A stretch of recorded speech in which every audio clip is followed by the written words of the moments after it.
Well, good morning, everyone. Welcome to this short webinar on the employment relationship. And Tim Baker's my name, and I'll be working with you just for a very short period of time. I'll be sending you a copy of the slides and the recording later, so you'll get a copy of that. So let me start by sharing my screen and we'll launch into the presentation. Okay, so it's entitled The New Employment Relationship, What is it? Now, we are in transition between what I call a traditional employment relationship, which is characterized as a them and us, and a new employment relationship, which is entirely different, which is a far more collaborative relationship. I think there are a lot of organizations that I talk to out there that believe that they are, in fact, operating from a new employment relationship model or mindset. And I'm not convinced that that's actually true.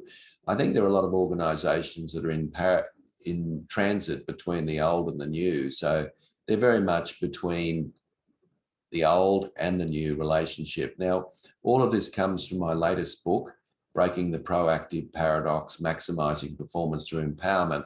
That's going to be available in the next couple of months. And if you'd like to receive a pre-ordered copy at a discount, please, you'll have an opportunity to do that at the end of this, and I'll talk about that a bit further. All right, so who am I to start with? You can see that obviously I write books. This book, breaking the paradox, is my 10th book, and you can see that I obviously speak. I'm a keynote speaker. I also run workshops, and I also am an executive coach. And you can see up in the top right-hand corner, I still play in the Golden Oldies rugby competition in Brisbane, which is kind of sad, isn't it, in a way? Anyway, let's get into it. So one of the objections I think that people will have is that they would probably think, surely the them and us relationship is long gone. Now, as I said at the beginning, I don't believe that's the case. I think, in fact, we're very much in a flux between an old and a new employment relationship. So I'm going to share with you what the old them and us relationship looks like. And the reason why I'm sharing that with you is that you can then compare this to the new collaborative employment relationship, and you can actually see one and the other. And each of those relationships are based on a series of values or beliefs.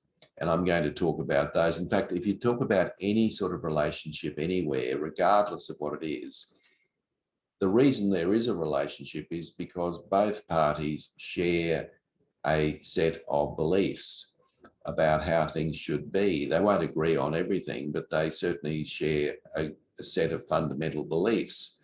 I'll also end this today with a special offer for you, and I'll talk about that a little further. All right, now this slide's very busy, so don't be put off. It's really an opportunity for you, when you get your slides later from the information that I send you, you can go through it in some detail. I just simply wanted to point out that what I've got here in front of you is a map of what the traditional employment relationship model looks like. So basically, if we're going to define what the traditional employment relationship was or is, this is what it looks like.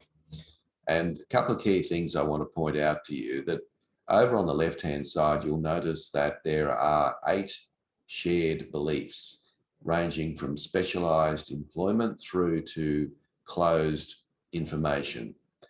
Now, what I mean by shared beliefs is that the manager and the employee buys into those beliefs. In other words, both parties share those beliefs. So these are kind of like the linchpin that holds the relationship together. And you can see in the column, the next column across, if we go from left to right, you can see that the first column there is the employee's expectation of their manager.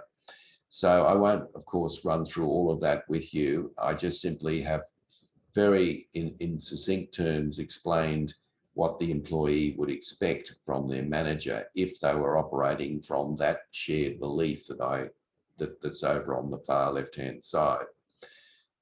Then in the middle column, you've got the manager's expectation of the employee, based, of course, on those 8 shared beliefs.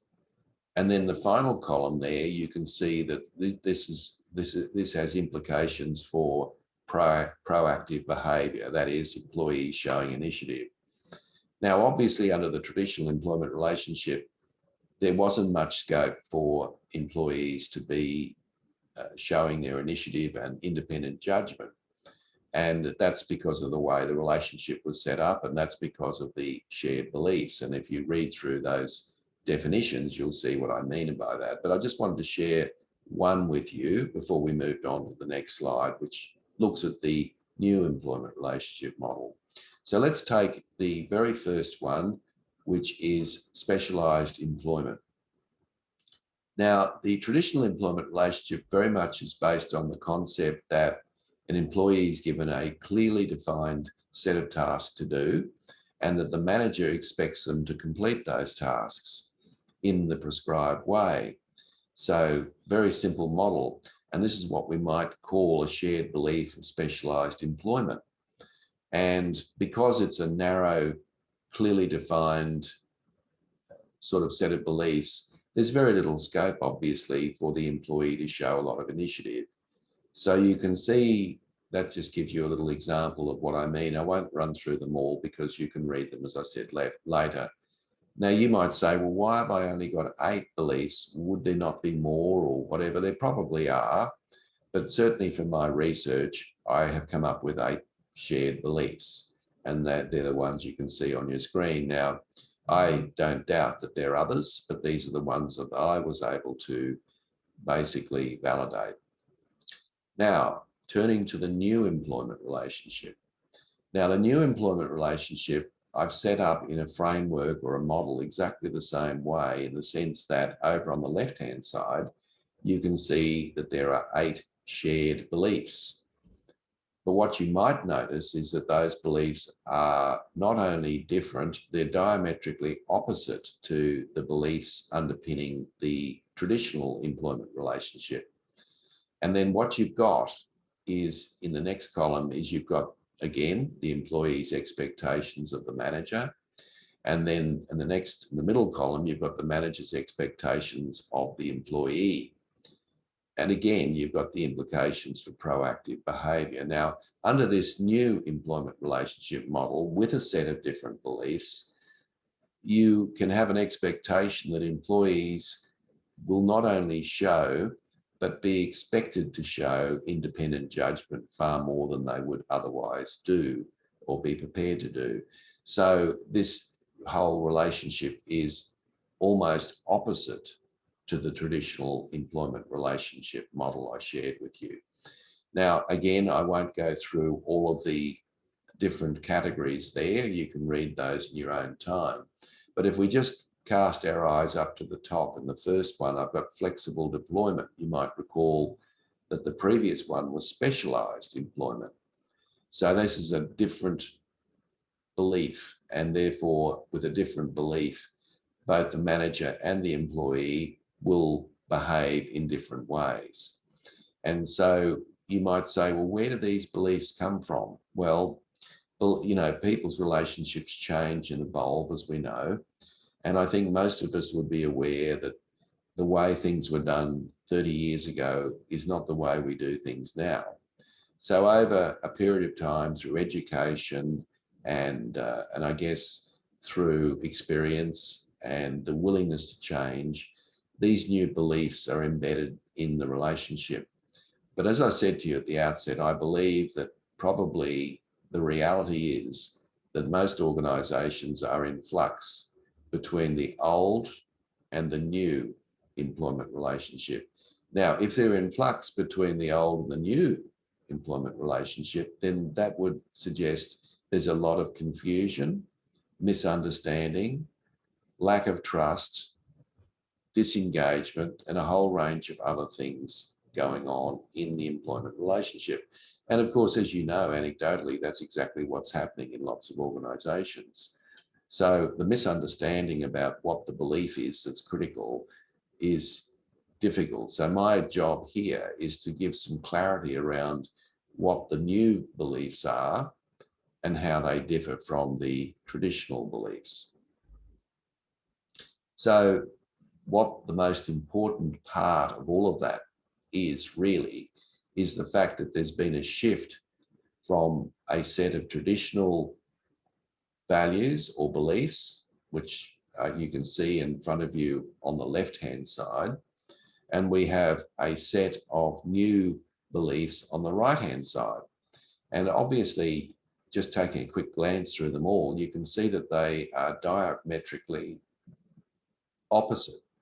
So it's a big shift for an organization, or indeed an individual employee or manager, to shift from the old to the new. And so if you look, let's go through them. I'll go through these in a bit more detail because these are the essence of the shift to the new employment relationship. So you've got specialized employment, as I mentioned earlier, which is around being given a narrowly defined set of jobs to do. But now the new belief has to be around a flexible deployment, and that is to be able to use your skill set in a variety of different ways. And so, for example, an engineer may now be required to work on many multidisciplinary projects, whereas in the past, they might have a very clearly defined area of responsibility and they were expected to get that work done. Internal focus is all around quality assurance and making sure that the organisation's systems and processes are rigorous, so that ultimately the idea is that if our systems and processes are rigorous, in other words, they're quality assured, it's likely that the products or the services that the organisation produces are going to be of a reasonable standard once they come out the other end. But the problem with that, of course, is that we now have a very fickle customer who basically believes that we should be pretty much customer focused. So in other words, customers are now quite fussy. They have more choices. They can go to different places. And because of that, of course, organizations now have to have a different belief, and that should read customer focus. All right. So customer focus rather than internal focus is the new belief. Sorry, they're around the wrong way. Job focus now gives way to performance focus. What used to be the case is that as long as employees were completing what was on their job description, they were doing their job. But now, of course, because things are changing and in the post-COVID environment, they will continue to change, we want people to perform rather than just tick off the things that they're doing on their job description. So the new belief is performance focus rather than job focus. Functional-based work means that people are working in silos in organizations or in hierarchies and different departments. That new belief now is project-based work. In fact, you can conceptualize anything that people do as a project. Everything that's done is pretty much a project. In other words, it crosses different boundaries in organizations and ultimately comes out the other end, hopefully as a good result. So the new belief is we are working in a project-based environment rather than a functional-based environment where this silo doesn't talk to that silo and so forth. Now, the old thinking was that human dispirit and work, in other words, any job's a good job, knuckle down, fair day's work for a fair day's pay, don't complain, get on with it. That was the old belief that was shared by both the employee and the manager. However, the new belief is around human spirit and work. We now want people to bring their hearts and minds to work with them. We know, for example, that that will contribute to the bottom line. And yet, when we notice from the surveys that 70% of people are disengaged at work, we realise we've got a long way to travel in that regard. So loyalty was the old notion of somebody staying with the same employee for a long period of time, to a new belief around commitment, and that is a very pragmatic belief that suggests that you scratch my back, I scratch yours. So the employee is willing to stay, certainly not for their lifetime, but they're willing to stay with the employer for a period of time. And in return for that, they're expecting certain things, of course, apart from pay. They're expecting learning and development opportunities and a range of other things that the employer can offer. The concept of training is now giving way to learning and development. Now, the old idea was that you put everyone in a classroom and use the old sheep dipping approach, where everyone would get the same training. And basically, most of that training was technically based. So it was all about doing your job better, faster, safer, easier. The new belief is around learning and development, which is much broader and takes in a whole lot of other factors, such as personal development and problem solving.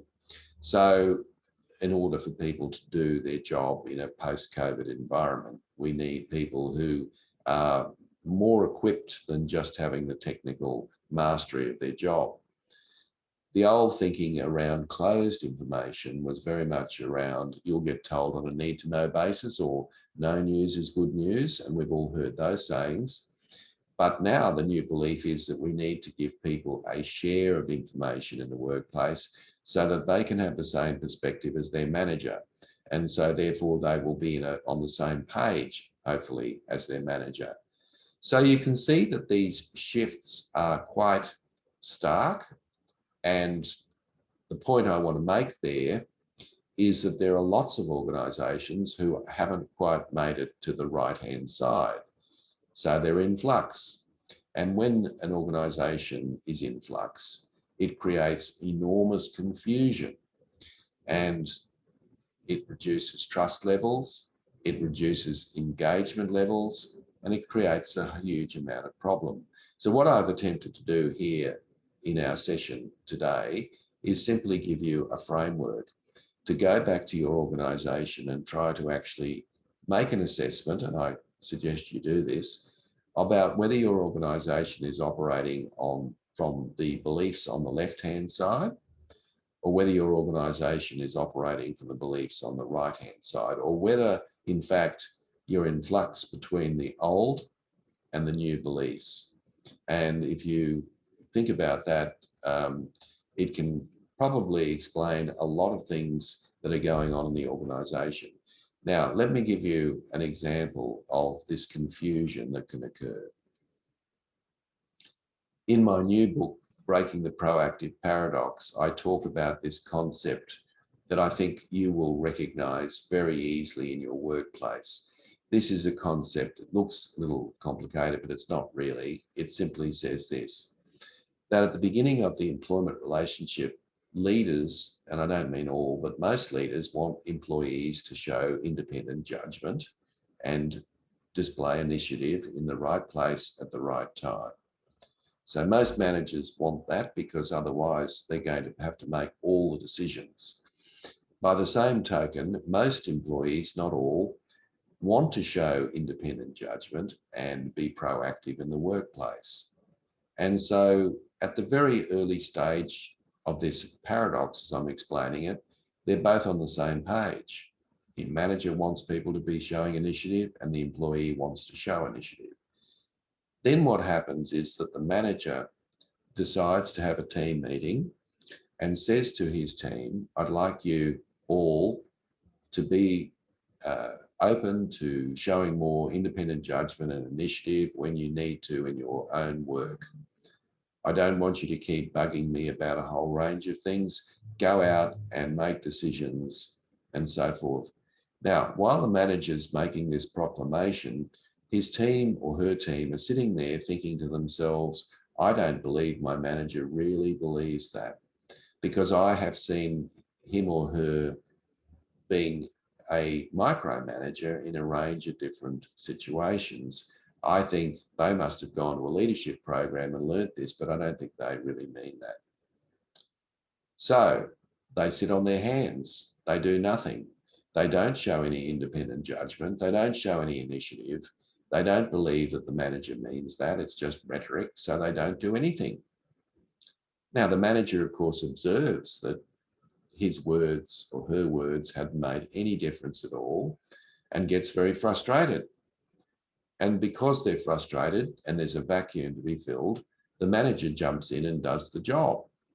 They do the work that they wanted the employees to show this independent judgment, and they jump in and do it all. And while they're doing that, the employee is sitting there and thinking to themselves, there we go.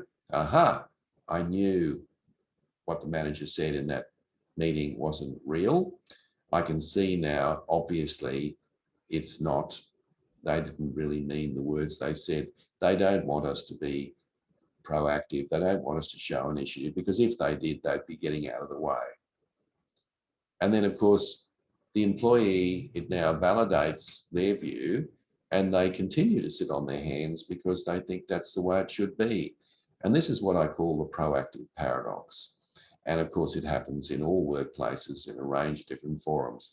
And it's a very good example of where there's confusion between the beliefs that the manager has and the beliefs that the employee have. And that creates a problem internally. So ultimately, if you look at that proactive paradox, there are three different phases.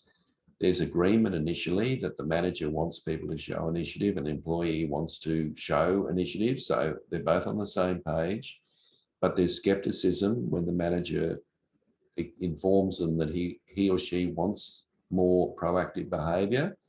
The employee sits on their hands and doesn't think it's real, does nothing. And then, of course, once the manager jumps in out of frustration, there is confirmation in the employee's mind that the manager really doesn't want us to show initiative.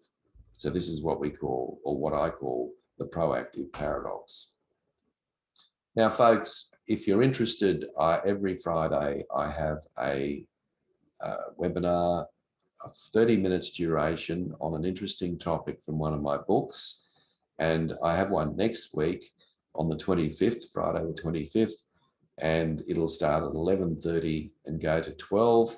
And what I'm going to look at there is the sharing team leadership for high engagement from one of my other books, Winning Teams, the 8 Characteristics of High Performing Teams. So join me next Friday, because it'll be an interesting topic. I'll be giving you some practical suggestions around how you can share team leadership for high engagement. Now, how do you register? You notice down the bottom there's a link. So when you get those slides this afternoon, all you've got to do is click on that link and it'll take you to the page to register through the process. The other thing I'd say to you is, if you'd like a copy of my new book, Breaking the Proactive Paradox, which is out in 2 months' time, you can pre-order a copy. And in order to pre-order, I will reduce the price to $30. And so you'll get a copy hot off the press. Once it's been released, I'll sign it for you. And of course, I'll send it out to you. So if you're interested in that, and I hope you are, just send me an email over on the right-hand side at that email address by the close of business today, and I can arrange that for you. So, folks, just stop sharing for a moment. Thank you very much for your time. I've enjoyed our time together, and I look forward to seeing you next Friday and for other webinars. Remember, one runs every Friday. Thanks, everyone. All the best. Have a wonderful rest of the day and a fantastic weekend. Thank you and goodbye.